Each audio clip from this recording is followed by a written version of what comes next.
I was 20 years old, and the recruiting office was in Tyler, Texas, and I lived about 35 miles from there. Everybody was just going to war, training for war, and I went over there and joined the Army, and they sent me to Camp Roberts, California. They were wanting paratroopers. I never had been in an airplane, but it was more than double my pay. I went and took paratroop training and made 10 parachute jumps before I ever landed in an airplane. We were fighting for our freedom, and everybody understood that. If you was a loyal American, you just went.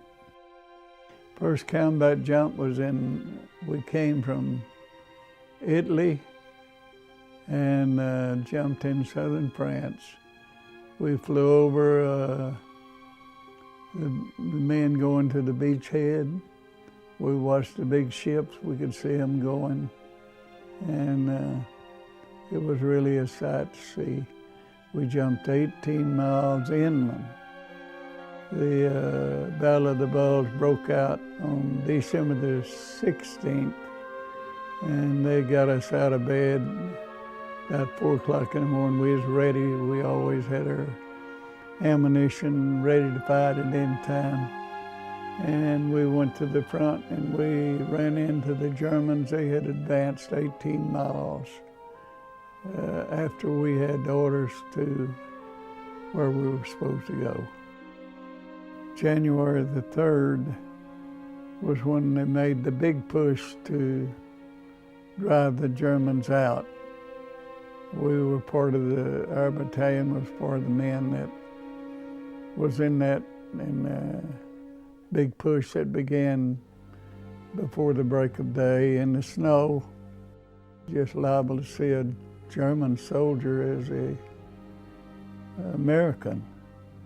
We were all in the woods together fighting, and that was the most horrible day I ever spent in combat. We were winning, I think, and there's a German tank pulled out. We didn't have anything to fight a tank with. But we were lined up in this line, trying to protect ourselves, and he pulled up at the end of the line of men and started shooting point blank into us. You could either lay there and get shot, or you could run. I didn't want to run, so I lay there and they just began to kill the men. The next one was mine, and I buried my head in the snow. I made a vow to God, and I told him if he'd allow me to live, I'd do anything he ever wanted me to do. And without a reason, that tank just didn't fire my shell. He drove away. There's about 12 of us got together and got out and got to an aid station. I think the Lord protected me and kept me alive, allowed me to live. I had to have God to help me to live. I've been,